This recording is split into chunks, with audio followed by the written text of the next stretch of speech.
All right, welcome everybody. This is Cody with the product research method using the PETS grading system. That's the product extraction tracking sheet. Okay, guys?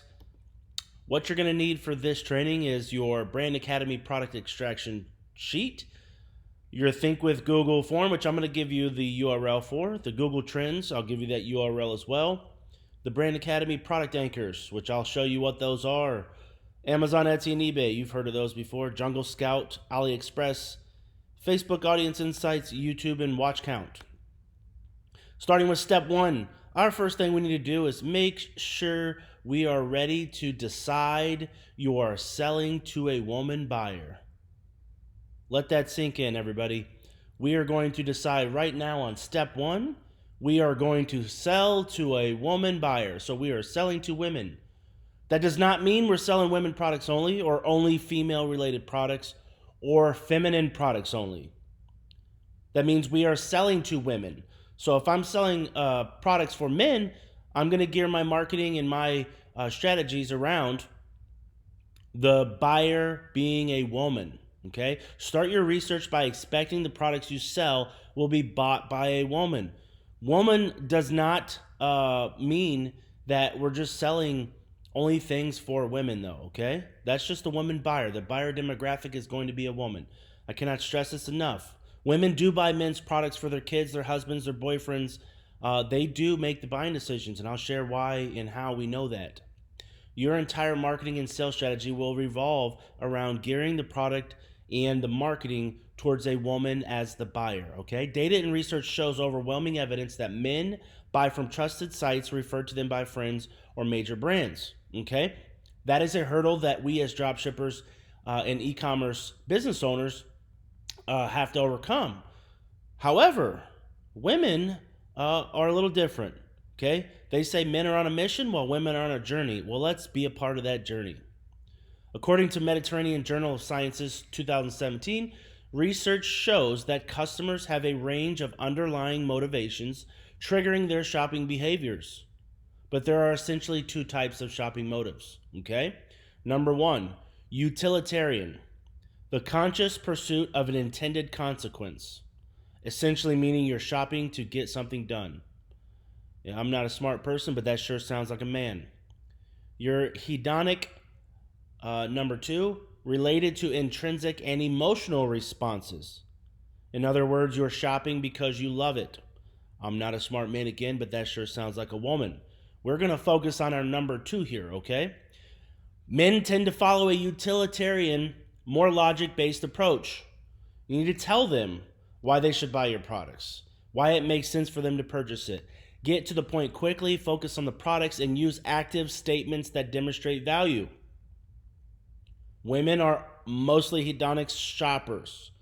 To reach and engage women, you will have to create emotive shopping experiences that resonate with them.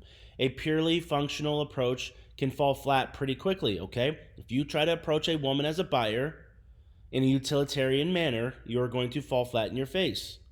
Women want to know more about you, your brand, the lifestyle you're selling, how your products are going to make them feel. We are going to focus on number two here. Let me show you some statistics about the purchasing power of women and why we focus on women. Okay? Women control over $20 trillion in worldwide spending. Okay? And there's a source right there. Now, women in shopping in general, 74.9% of women identified themselves as the primary shoppers for their households. 75% of women are the primary shopper for their entire household. Okay? 61% of women are more likely to include an item on their list if they're currently using the brand. 57% of if they have a coupon or discount code. 56% if they have seen the item in a store or an ad or on a circular, okay? So remember that. If they've seen the ad or they've understood the product before, 56% of them are more likely to add that to their shopping cart. Now, here's the women in U.S. spending statistics. The purchasing power of women in the United States ranges from $5 trillion to $15 trillion annually. Okay? Now, if there's 20 trillion in worldwide spending and the purchasing power of women in the United States ranges from 5 to 15, with the source right there, they take up a majority of the spending power in the world. Women control more than 60% of all personal wealth in the United States. Let me clarify why. There are two ways that women are coming into personal wealth. Okay? One is because they get passed down money from a trust. The grandparents pass away, they get the money, the trust gets transferred over to them. Okay? Old money gets transferred down. That's one way.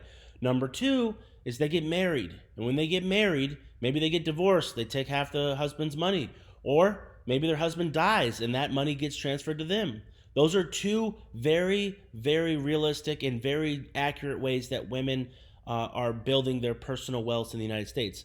Not to mention number three, which is a small outlier, is that, it says down at the bottom, approximately 40% of U.S. working women out-earn their husbands, okay? So a third reality is that some women just make more money than their husband, okay? Women purchase over 50% of traditional male products, okay? Let me say that again. Women purchase over 50% of traditional male products. That means they're buying, okay, more than half of the men's products on the market. They're buying for people, obviously, including their automobiles, home improvement products, and consumer electronics. Let that sink in. Over half. 92% of women pass along information about their deals online or recommendations to others. Okay, so they're gossip. We knew that. And 61% of all consumer electronic purchases, a woman either initiated the purchase or was involved in the purchase process. Okay? More than half again. These are massive statistics for the purchasing power of women. Let's start with step 2 is we're going to research consumer trends, okay? The first thing we want to do when we research consumer trends is we want to look around the world around us, okay? We want to see what's going on.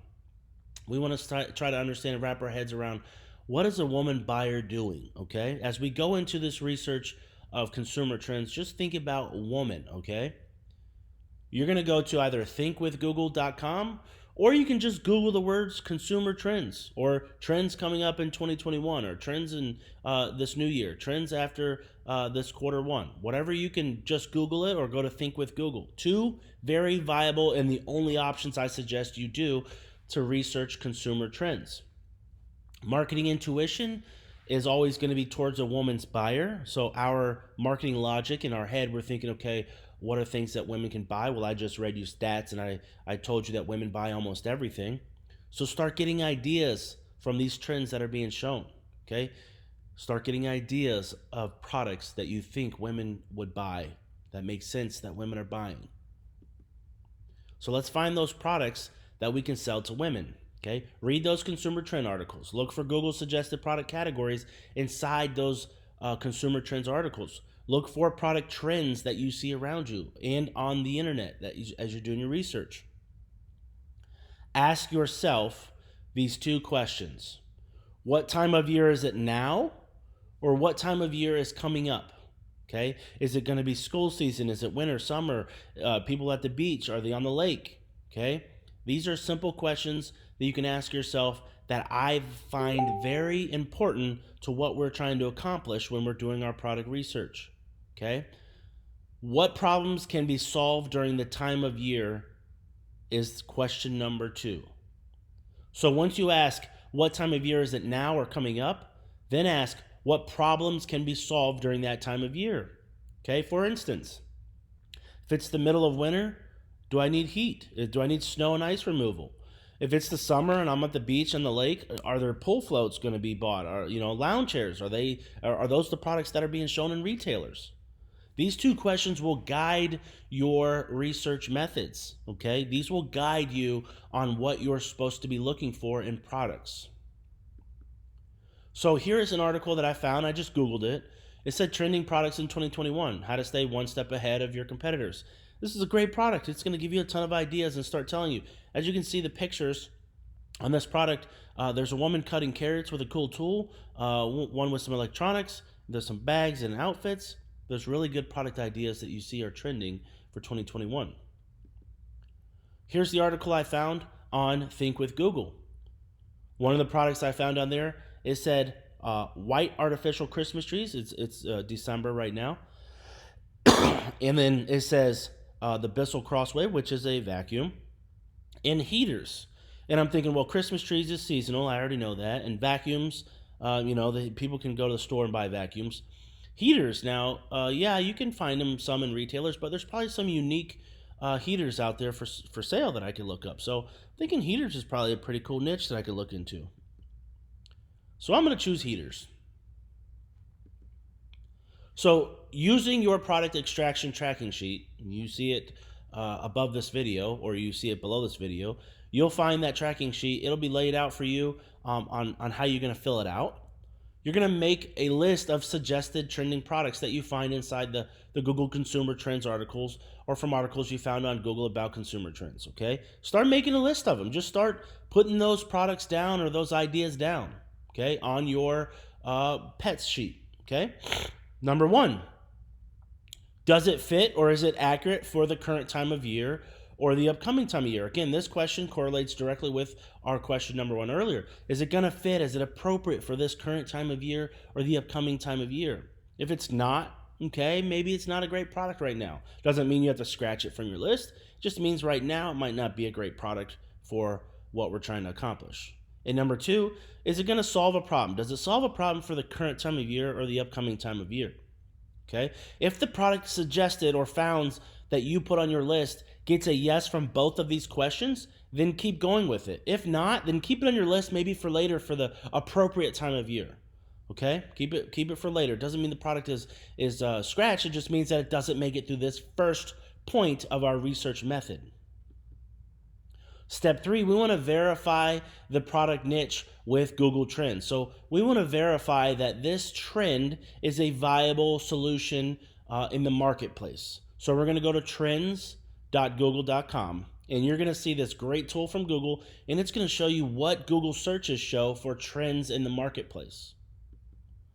So I'm on thinkwithgoogle.com earlier, and I find this article where it says how and when people shop has changed and more people seeking deals this year ever before. I find this one that says heaters. I'm like, okay, heaters is a good one. Let me just run heaters through this process of Google Trends. So I'm going to go over here to Google Trends and I'm going to type in the word heater.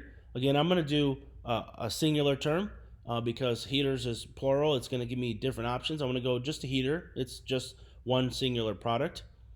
And as you can see down there at the bottom, it has patio heater is already a suggested product. So I'm thinking, I might throw that one on my list too. So there's heaters. I'm going to click enter. And here's what comes up for heaters. Now, when I do this on Google Trends, I make sure that I'm targeting the United States. So as you can see here, United States, the past 90 days, and then shopping, because I'm only working on people that are buying products, okay? I'm only focused on products that people are buying. And then I want to take them through this 3-point trend verification method. I want to know if it's currently above 35. So I go to the end of this, and I'm just going to scroll over, and it's going to tell me, oh, look, it's at 37. Well, that's above 35, so it meets point number 1. Is it above 50 at least 50% of the time? So here's 50. Is it above 50 50% of the time? And I say, okay, if I cut this thing in half, it looks like it's above 50% of the time right now. So it meets number 2. Downward, it says no downward trajectory. Make sure it's a stable or increasing line. So yeah, it looks like it's going upwards to me. It's a little bit up and down, but in the overall trajectory, it's not starting from the top left-hand corner and going straight down. So it meets that point too. So this one is a viable Google trend. So, hey, it made it through the 3-point trend verification. I'm going to keep it going on my research sheet. This is a product that goes through this squeeze point in our research methods. If it meets all 3 of these, keep it on the list and keep on going. So a bonus tip, and I'll throw a few of these in here today in the, in this research method, is that Google has 20 categories. They classify nearly everything inside their system. So they will use these same categories when running Google Shopping ads and Google search ads and anything product related. They use these same 20 categories to store all brands and products on their Google Merchant Center. So all Google Web and shopping searches get delivered based on these 20 categories in order to deliver the best, most relevant products to the people on the Google Shopping. So there's 20 categories. Get familiar with them. This is how Google's system is hardwired. These 20 categories revolve around everything Google does from everything that they market in their product systems. You can get the entire taxonomy list at that URL right there at the bottom of your screen. Google's taxonomy of search is any product suggested inside Google Consumer Trends articles that you saw earlier. It's going to be a part of that taxonomy of categories, which may have up to 5 subcategories. So for instance, home and garden is 1, household appliances 2, climate control appliances 3, fans 4, wall mount fans 5. So everything that it searches, it's going through this process of categories to subcategories. So you're going to know that, hey, if you're on the right track with your trend, if it falls in one of these Google taxonomies, one of these 20 categories that Google's already placed all products into. So here's the Google Trends search that we found earlier. I want you to now scroll down. Scroll down on that list and you'll see related queries in the bottom right hand corner. Again, another thing I see is space heater. I see car heater. Okay, I see patio heater. These are products that I'm going to throw inside my product research sheet, and I'm going to go in there and maybe run them through this exact same process. Okay, we know heater itself has gone through Google Trends as a viable product, but now I'm going to grab those other product-specific ideas and add them to my tracking sheet. And then I'm going to go find products, and I'm going to find some that, hey, like space heater, I found it. I'm going to click Explore. And now I want to take that exact product now, not just heater, which is a broad search term for the trend. I'm going to take that exact product, which is a space heater, and I'm going to run it through those 3-point product verification processes. So all the products that you wrote down up to this point in this niche now are going to go through the product 3-point verification process, okay? Which is this. Now inside your Explore feature of Google Trends, you want to make sure that the product is currently above 40. As you see, this one is above, it's at 45. It's above 50 at least 50% of the time. As you can see, this one's above 50% of the time. And there's no downward trajectory and it's stable or increasing, okay, as we see this. Now on this Explore tab, you're still gonna make sure you're searching the United States only, the past 30 days, not 90 now, because 90 is for trends. Products now, we're going to look at the last 30 days for trends of products and make sure it's at all categories at web search now, okay? Because we're already in the product feature, so we don't need to go down to shopping. We can just leave it at all categories. And if the product meets all 3, it's made it through this squeeze point in our research method. We're going to keep on going. If not, scratch it. Keep it on your list, maybe for later. Maybe it doesn't come through for the last 30 days. Maybe put it on another sheet for later, but it does not reach it in the last 30 days, so it's not a product that we're going to keep during our research method. Here's another bonus tip. Okay, so when you're on the Google Trends Explorer, change that 30 days to 5 years and just see if there's a cyclical product sales opportunity for this product. Check the past 5 years and look for recurring blips and trends year over year, okay? If it shows a year over year blip, this product is a niche opportunity to potentially create a long-term brand, okay? That means every year this product might come into play where we can resell. Maybe it's not the same product, but it's the same product niche and type of products. We can find a different product related to a space heater to sell year over year. Build that pixel, build that email list, build that data, build that brand. Year over year, there's opportunities to sell it as you see the spikes. So as you see, fidget spinner, it spiked in 2017 when we did the 5-year trend.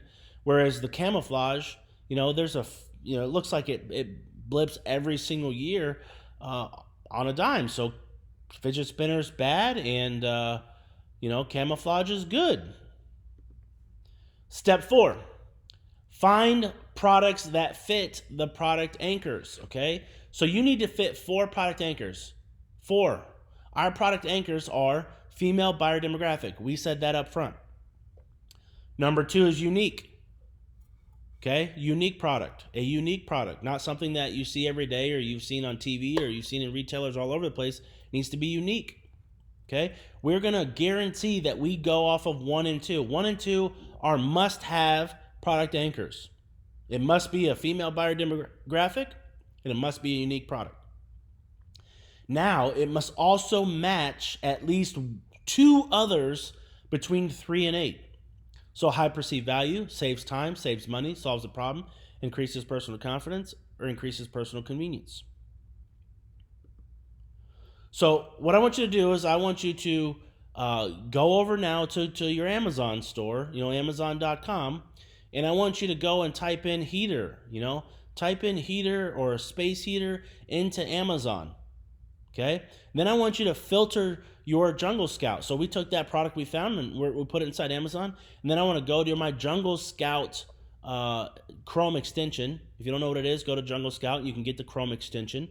What this is going to do is it's going to allow you to see all the products on Amazon, how much they sell for, how many units get sold a month. It's going to give you all sorts of cool tools. There's a button on getting Jungle Scout right below this video. You can just click and get the Jungle Scout Chrome extension if you want. But I want you to filter Jungle Scout by price low to high, okay? Low to high. And then I want you to stay under $25 cost. And as you notice, if you've done that, if you've done, space heater, wall heater, plug-in heater, any of those things that we've done so far in our research, you're going to see that there are products that cost $25 or less. So now I want to ensure that there's prime shipping on those products. And then I want to make sure that they meet number 1 and number 2 of our product anchors list, so a female buyer demographic, and that it's a unique product. Unique meaning it's not sold all over the place retail, okay? Then it must also meet 2 additional anchors. So it must be high perceived value, save time and money, solves a problem, personal convenience, personal confidence. If it does not meet A and B of this sheet, then do not keep going, okay? That means this product is going to need to be scratched completely, because that means it does not fit our product pricing. It's not a high perceived value. It doesn't save time. It doesn't save money. It doesn't solve a problem. If it doesn't meet these very viable product anchors, then it's not a viable product for us that we want to sell. You can just completely scrap it. Do not keep going with that product at all. Don't even keep it on your list. Okay? It's very important that you stick to these guidelines when you're going through your product research and understanding that it must meet this squeeze point right now of your product anchors. If it does not, it's not a viable product anymore for us. Now I want you to add all your qualifying Amazon product URLs to your product extraction tracking sheet. Okay? Add them all the URLs to your pet sheet. Okay? Then I want you to go to Walmart, eBay, and even Etsy. Find those same products you found on Amazon. Okay? Find the exact same products and get that URL that you can buy on those marketplaces and put that on your sheet as well. These are just marketplace backups. Okay? The step is critical because if we find a product that only exists on Amazon and is only an Amazon FBA item, very rarely will the product owner be open to drop shipping for us, and we may have supply issues. If we only have one spot to buy the product, which is through Amazon, and that means we have to compete with Amazon's pricing, and we don't have another supplier somewhere else, it's not a viable product. Okay? So if there's no backups from these marketplaces, then that means that maybe it's only that one person's product. That's their one brand. It's not something that's readily available across all marketplaces. It's not a product that we can source ourselves and get better pricing on. Okay, so add that backup listing to your sheet.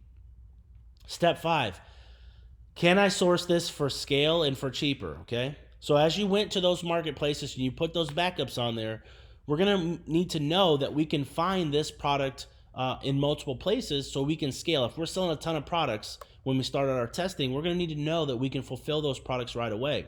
This is before we ever go to a supplier and work directly with the supplier. This is just using the marketplaces to fulfill our products. So if we start out our product testing, in this phase, we're going to test these products through Amazon, Etsy, eBay, and Walmart. If we're just going to fulfill from them, we're going to basically sell the product in our store. When it sells, we're going to go to one of these marketplaces. We're going to fulfill it, put our customer's address in, ship it to them with a gift receipt. Now also, here's the next major step of step 5 is, can I get it cheaper? Okay, so to get it cheaper, we're going to go over to AliExpress, which is an overseas supplier based out of China. Okay, it's a sub company of Alibaba. Go to AliExpress.com, create an account, and search for the product that you found on Amazon. So I found plug-in heater on Amazon when I went over to Amazon. Okay, I found heater and I found a plug-in heater. So I went and searched this plug-in heater on AliExpress, and I found this very cool product that looks like a plug-in heater, and the pricing was pretty good. It was like, it was like $25, $26, $27 on Amazon, and I'm finding it over here for, as low as 17, 4, 5, 6, 7, $8, which is pretty awesome. So when you search on AliExpress, a couple tips. Use singular terms because, again, if you do multiples, it's going to skew your results. For example, if you just go type in dog bowl versus dog bowls, you'll two completely different answers. And then I want you to sort your results by orders. Okay, so you'll see a little tab that says sort by orders. Okay, and you're going to see that it'll tell you the suppliers and how many of these products they've sold. Okay, by number of orders. We're going to start looking for less than 5,000 orders, but more than 100 orders. And we also want to look at that best price, okay? So, less than 5,000, more than 100 with the best price. There's going to be multiple vendors, so look for the best price one. Then I want you to click into the product and find a supplier contact, which I'll show you how. And then make sure you check the variants on the listing, which I'll show you how. So using your product extraction tracking sheet, list those qualifying suppliers. Okay, so review your product listings on AliExpress. Okay, sort by the number of orders. Be sure to note that there are suppliers with at least 500 orders and some verified reviews. Okay, if any one supplier has 30,000 plus orders, just note that this product may be too saturated. Okay, it may be too saturated. Now that is not a hard and fast rule, but because as we've seen the 5-year, year-over-year blips, it might be a trend that we can hit, every year and be in front of before other marketers. So it's not a hard and fast rule, but notice that if it has 30,000 plus orders from one supplier, it might be a saturated product. Okay, we're going to need to note that, because if we note that, it's going to tell us that, hey, this was a product that had a lot of orders from one supplier. Put that on your sheet so you can track that. Okay. Again, your sweet spot is going to be between 100 and 5,000. 105,000 orders. Now, when you sort by price, after you sort by orders, sort by price, you're going to start looking for your best pricing suppliers. Make sure they have at least 100 orders, okay, and some verified reviews. A lot of times, suppliers that have no orders or just the lowest price, they can still work. You just got to contact the supplier and work with them directly off of AliExpress, okay? Start getting some good rapport with that supplier outside of AliExpress and understand if they are viable as a supplier.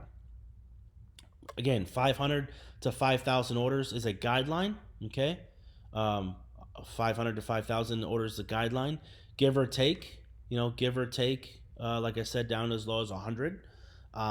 Be a negotiator and be friendly with these guys, okay?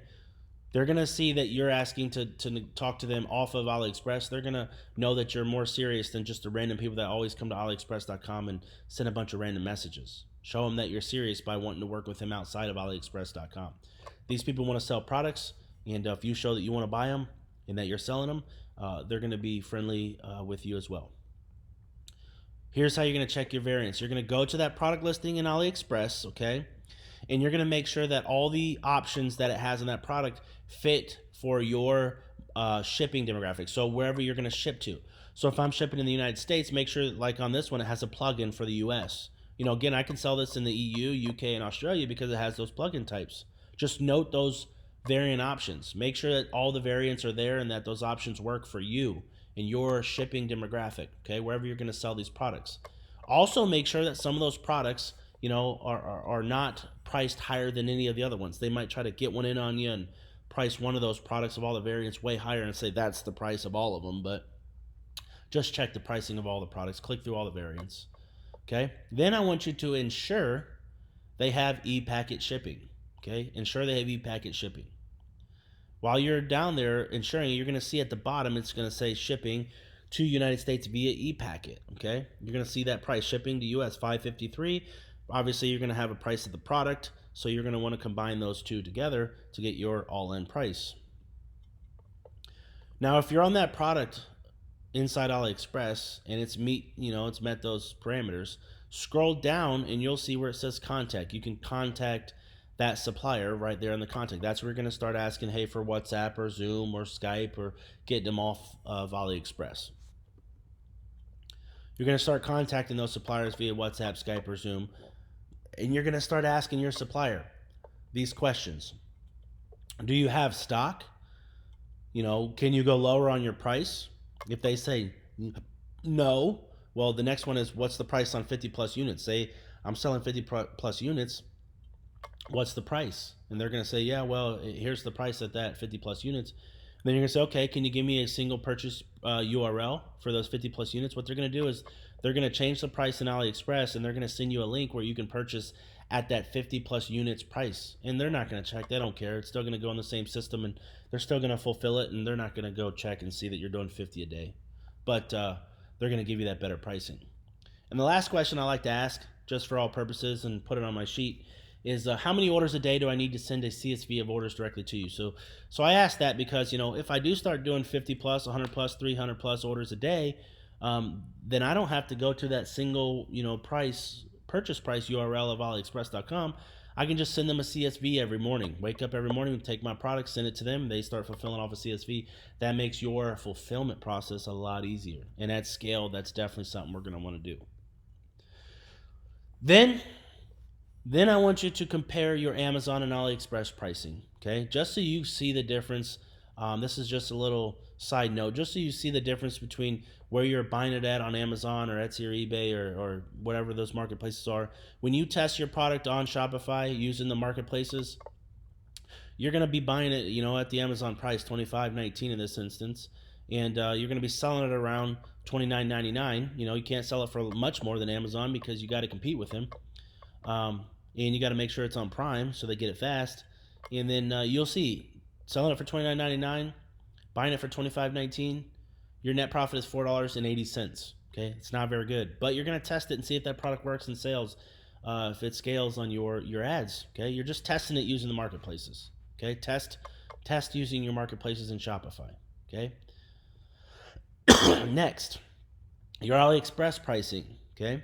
So AliExpress e-packet pricing on this product without getting the 50 plus unit price was $17.72. With the 50 plus unit price, it was $12.46. So now you're still selling at $29.99. Okay, that means you're going to make more regardless of which one you use. But if you get that 50 plus unit, you're going to get $17.53 versus $4.80. Okay, that's the difference of net profit you make from going direct to a supplier. And again, if you're using e-packet shipping versus your marketplace shipping, your Prime shipping, you're going to start, using those marketplaces. You're going to start getting good customer feedback fast, and then you're going to slowly go to your AliExpress supplier. You're going to say orders are coming in. We're processing shipments faster. Between 12 and 20 days on AliExpress is a pretty decent shipping time. Sometimes faster for smaller products. And your customers are going to understand. They're going to see that you're a brand. You're not Amazon. They don't expect you to be Amazon, but you're going to get the glory and luxury of using Amazon to start and then going direct to the supplier and getting those really good negotiations on pricing. And they're going to do a better job for you shipping, working directly with you. Okay. Plus, the main thing, you're going to get better pricing, more money for your ads. Just to show you this was just to show you what you get by going direct. Little tip, bonus tip here: test your ads with Amazon and Shopify, and scale the winners with AliExpress, Supplier, Direct, and funnels. Okay, so here I had this product. I tested it. I did it. I sold it. We did about $600,000 in sales with this product. This last winter. Again, it's December right now. This product is still selling. The heater right there on Shopify. I tested on Shopify to see if it was viable. Fulfilled it right on Amazon or eBay or Etsy or any of those marketplaces. When I knew it was a winner, okay, back 2 years ago, when I knew it was a winner, I actually took this into a funnel and upsell them and sold more different products that are similar to different than this one, but similar to the heater niche. Blankets and beanies and all sorts of cool stuff that people, if they're willing to buy a little space heater, they're in the mood to buy stuff that's going to keep them warm. So any kind of products I could find that correlated in the funnel, I built my average order value up. So I tested with Amazon and Shopify. If it worked, I scaled it with winners from AliExpress and my Supplier Direct using funnels. So while you're on your AliExpress sheet, I want you to verify your all-in costs. So get the shipping plus the price of the product. Make sure they have stock, and then try to get that 50 plus order URL. Okay, put that all on your sheet. Okay, put it all in your sheet. Okay, so your price plus your repackaged shipping, that's your all-in cost, just to let you know. Supplier verifies your stock. That's good. Okay, Supplier provides your single unit URL at 50 plus orders. That's good. And your supplier is available via WhatsApp, Zoom, or Skype. That means you get to work directly to them and through them. Okay. Only move to step 6 and grade your products on your sheet now from products that you get here. Okay, so move to your next step and start grading these products. Okay, the final step of our research method is, now that we've gone through the squeeze points, now we're going to take them to a grading method. Okay, they've all made it through at this point. Now they go to a grading method. Okay, so this is just going to be market validation in your final product grading system. So if they've made it through to step 6, that's great. That's excellent. Okay, that's awesome. They've gone through all these squeeze points, showing that they are a potentially viable good product. Okay, now we're going to grade them. And when we grade them, it's going to tell us, well, how viable are they? Okay, and this is how I like to see how viable a product is, by grading them. And here's how we're going to grade them. If they've reached this stage, these 4 final phases, it's going to take the product through our grade of the market for them. Okay, so if it meets the criteria of a phase, it's just going to get a point. As simple as that. So we have 4 phases. We're going to take it through Facebook Audience Insights. We're going to do phase 2, which is Google Keyword Planner. Phase 3, which is YouTube, and phase 4, which is Watchcount. We're just going to give them a grade. Okay, if they get all 4 points from all 4 phases, that means it's going to be an A. If they get 3, it's going to be a B. If they get 2, it's going to be a C. And they get 1 point, it's going to be a D. And again, if they don't get any, that's an F product. It probably should have never made it here. But now, when we grade them, after they made it through step 5, we're going to have lists of products that made it through all these squeeze points, plus have a grade on them that we can see, okay, they're all products that made it through step 5 of our research method. And they have a grade A of our research method. That means that it's a very good product. It's a very, very, very viable product for us to want to run some ads to. Okay, very viable product. So here's phase 1, Facebook Audience Insights. Go to facebook.com/ads/audience-insights, and you're going to get this really cool tool that Facebook gives you that shows you all the data on everybody that lives on Facebook. Okay, we're going to search the United States. So we're going to program that United States. 25 plus age only. Okay, the reason why I do 25 plus age group only is typically people younger than that, you're still working on getting their finances straight. They're focused on, student loan debts. They've got, other things going on in life. We're just going to go to our higher buying audience. You can research this too. Women 25 plus, most likely married, have a job, graduated college, have got their credit cards, start figuring out their bills. And that's a really good price, age range to start at for the women demographic. Again, we're going to go female only because we're only selling to women. And just start your research out there, and you'll be way ahead of the curve of a lot of people. Okay. Now search the interest for your correlating product keywords. Okay. Search interest and just try to find correlating product keywords to those products that you had. Okay. So that product, if it's, in my instance, it was plug-in heater, type in heater. If it was, a beanie, type in beanie. If it was, electronic, video game, whatever it is, your product is, start finding interest for your correlating product keywords. Okay. You're going to notice that it starts at 80 to 90 million. Okay, when you just put in United States, 25 plus, female only, it's going to start at 80 to 90 million. That means there's 80 to 90 million active 25 plus year old women in the United States on Facebook. So when you start searching those correlated product keywords, we're going to try to get this entire audience size narrowed down to a minimum of around 2 million people. and then a maximum of 5 million, okay? We want to have a minimum of 2 and a maximum around 5, okay? If we can get to a minimum of 2 and a maximum of 5 using these correlated product keywords, which is going to be roughly 5% of your total audience size. Again, if you do 2 to 5 million of 80 to 90 million, that's 5% of the total audience size, which is a pretty good subset of going after ads on Facebook. That means that it's a pretty good product. It's going to pass this test on phase 1. If we can get it down to 2 million to 5 million max, around the 5% of our total audience size. So if you're changing your targeting and you don't want to go by United States, you want to change it to Australia or EU or South America, whatever it is, but just have that same rule of 5% of total audience size, then it passes this phase. You're going to give it a point. Okay.